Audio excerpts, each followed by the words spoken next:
Hi everyone. Um, this coming time frame is packed. I mean, packed with healing, and especially concerning our inner child. And I want to address a transit that is really making this happen right now, and that is Jupiter is squaring Chiron at the moment, and I think it will do so until 2026, on and off, because of the retrograding. But it will keep influencing us for the coming months to come. Jupiter is in Cancer. What do you have to say about Cancer? Cancer is everything that this society, our collective, have forgot. Uh, this is a beautiful transit. It's Jupiter is originally the leading planet of Sagittarius, and for me this is all about leaving the patriarchy and embracing the divine feminine again, letting divine feminine into spirituality again, because for centuries it has been a masculine dominating energy, a masculine dominating world, more attention to the higher chakras. It's all about ascension, ascension, ascension, ascension. But what have we been doing? What has Christianity been doing? What has Buddhism been doing? It is how to rise above anything that is human. It hasn't been at all about honoring our humanity, our humanness, honoring our life on earth, being a spiritual being here on earth. And this is what we are unlearning at the moment. This is what is breaking down. We are really breaking down the patriarchy that has had such a toxic effect still till the days to days on the spiritual world, and how still a lot of people see and think about what um, spiritual growth means and is. So Jupiter in Cancer is reminding us to what I've been preaching from the first time I started this channel, and that is we have to descend in order to ascend. We have to embody in order to ascend. We cannot ascend without our body. We need to honor our humanness. We need to honor our divine feminine. We need to honor Shakti, and not only Shiva. We need to start seeing that the balance between Shiva and Shakti is what makes a healthy spiritual ascension happening, and not in one or the other world. Now, Jupiter in Cancer is squaring Chiron in Aries. What is Chiron in Aries about? It's all about the deepest, oldest traumas that we have been carrying, and this is childhood trauma, but it goes further than that. It's also about past lives karma. Because this whole transit for me, to me, is so magical, because guess what, the leading planet of Cancer is the moon, and the moon is at the moment in Pisces. The leading planet of Aries is Mars, and Mars is in Scorpio. Do I need to say more? There is a lot of shadow work happening. There's a lot of shadow unconscious that is bubbling up to the surface for us to to feel, to sink into, to stop running away from. And again, this is not only about our personal path. It, of course, it also is about a personal path, but this goes way deeper. And a lot of souls that have quite some water energy or quite some Scorpio or Pisces energy in their chart, they are feeling this big time right now. You are feeling the chaos, you are feeling the traumatic debris bubbling up to the surface. It's really like pouring over. Yeah, I'm going to say something not so tasteful, but this is how apparently the guides are communicating to me. Um, a few days I have been getting these dreams. And they weren't just dreams. I can really tell the difference between the messages that I get and just random dreams. And then the message that I get is that I'm pooping, and I keep on pooping. I don't know when it's done. It's just so much, and all these people standing around me. I'm like, get the fuck away. Oh, I'm sorry for my language. Get the hell away. I'm doing my business here, and then I try to flush the toilet so much that all the water flows over. Can it be any more literal? I know you guys feel the urge to retreat from the world, from interaction with people, because we are letting go of so much traumatic debris. And there is so much water energy, the Scorpio energy, the Pisces energy, Cancer energy. We are feeling it. We are feeling it all at the moment. So we are becoming more and more into this balance. And for me, my hope is that we are eventually on a collective scale are going to honor the matriarch again. The matriarch has been banished and judged and seen as unworthy and less spiritual and less high frequency and all that crap.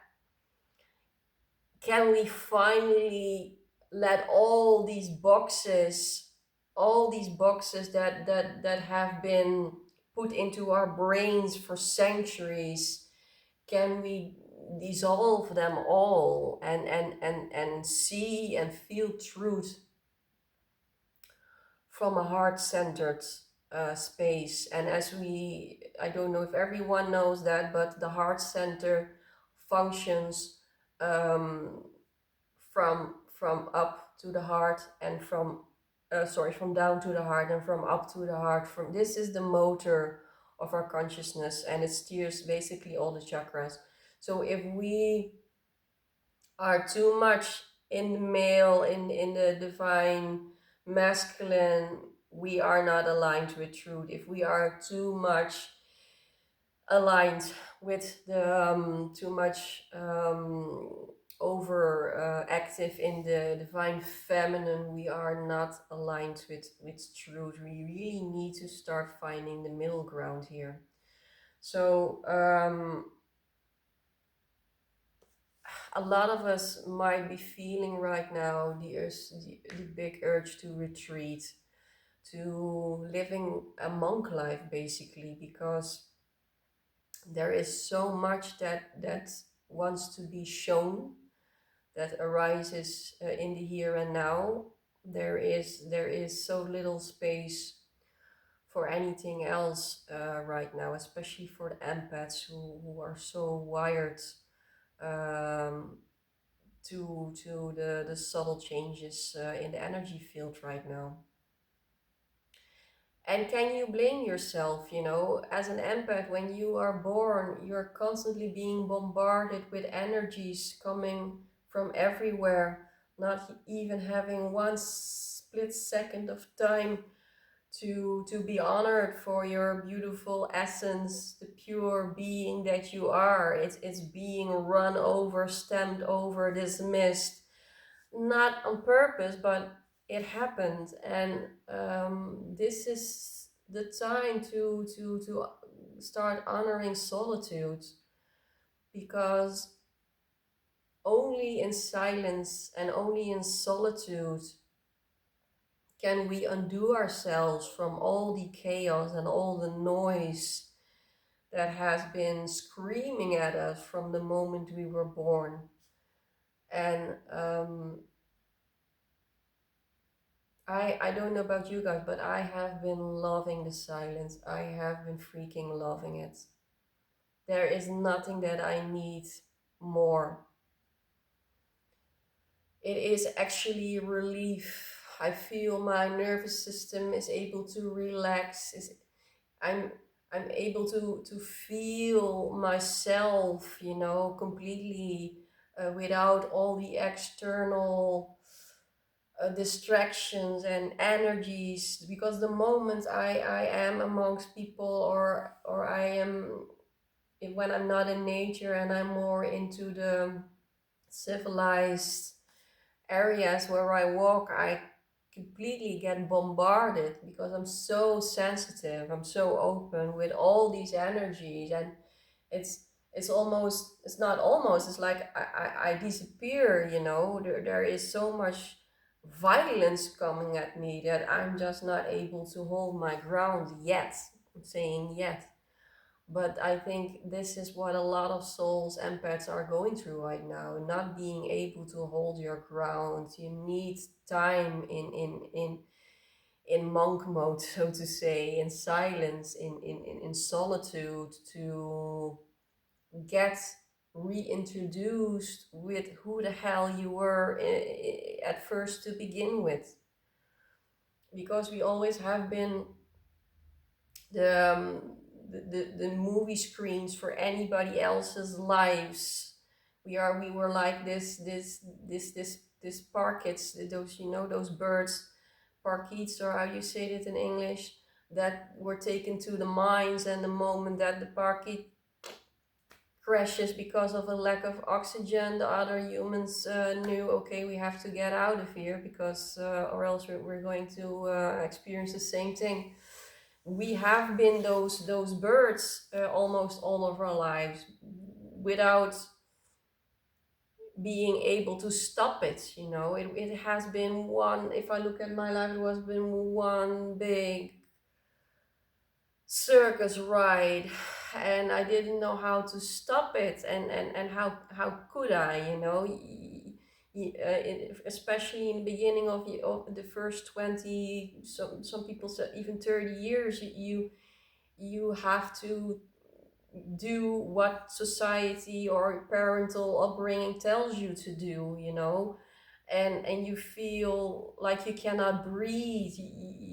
Your muscles get tight because you feel instinctively, this is going too fast, this is too loud, this is not my pace, this is not the cycles that I thrive on.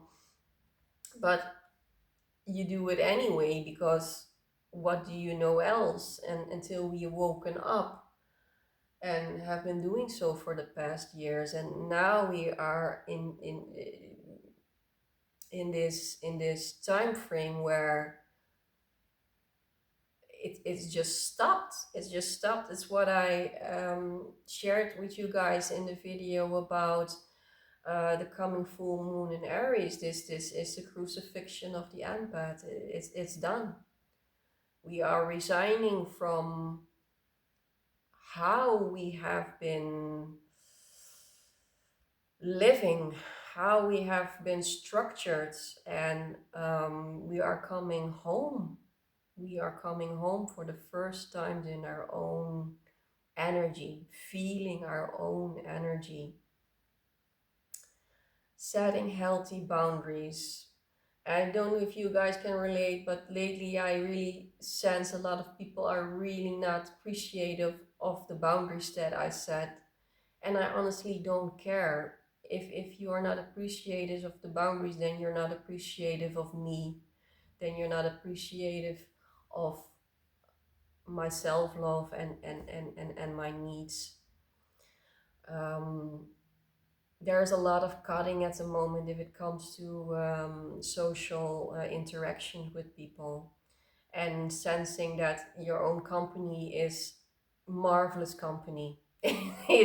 It's just marvelous company. I'm a-okay with my energy and my own company. I can laugh about my own inner thoughts. I enjoy myself. I even enjoy my shadow work that I'm doing, because I finally feel, oh, you know, like finally I get to the core of of myself. I'm getting to the core of myself, the core wounding. Is it painful? Yes, it's very painful. Is it exhausting? It's tremendously exhausting. But at the same time, it's very peaceful. It's a homecoming. It's the end of violence, energetic violence, the end of chaos and noise and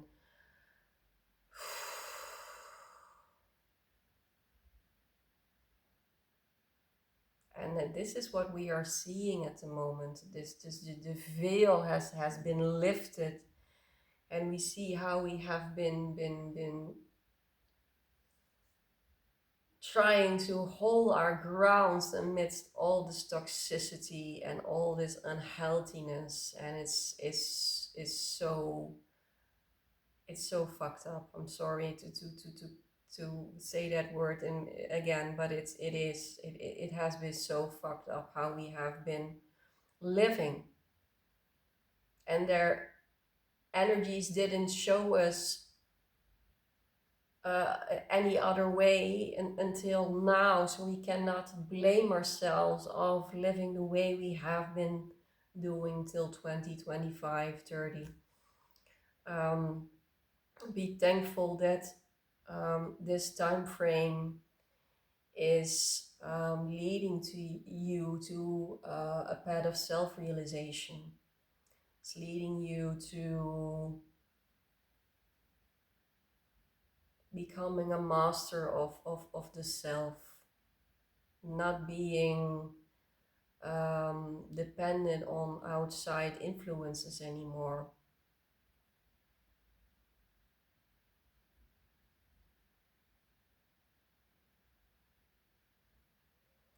And this moment is such a strange time frame, because we're not dead, obviously, or else I couldn't make this video here. But we're not alive either, because we are in this in between, you know. Venus, Neptune is going to re-enter Pisces again, I think, around the 21st of October, if I'm not mistaken, around that time. So then Saturn and Neptune both will be in Neptune again.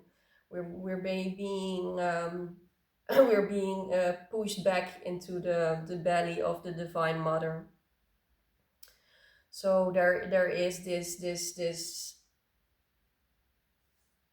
deep release, deep shedding, as if we haven't done enough shedding. We are going to do still some big shedding, certainly at least until February, March next year.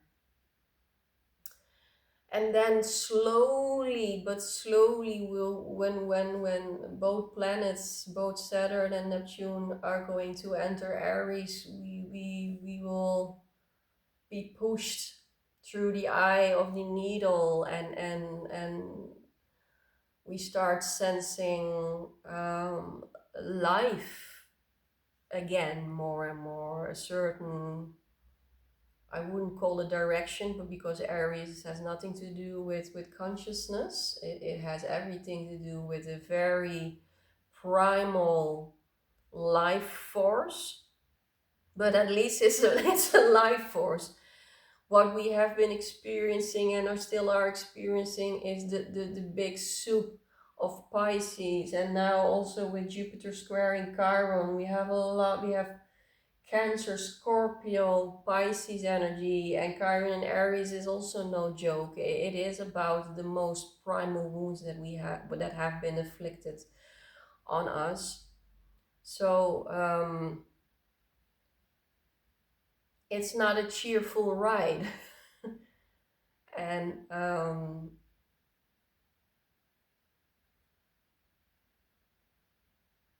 but at the same time, and I think that's the silver lining in this time frame, is we don't have to put up a show anymore. We don't have to carry the weight of what we have been carrying in our family system, in our societal system. It's all a big cross. It's all done with. It's all done with.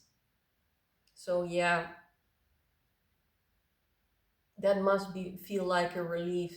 Hence the dream that I've been having with constantly needing to poop and poop and poop. And I'm like, when is it gonna stop? Because I feel lighter. That's that's what it's doing. And I hope it will make you feel lighter too. I honestly hope that. Much love.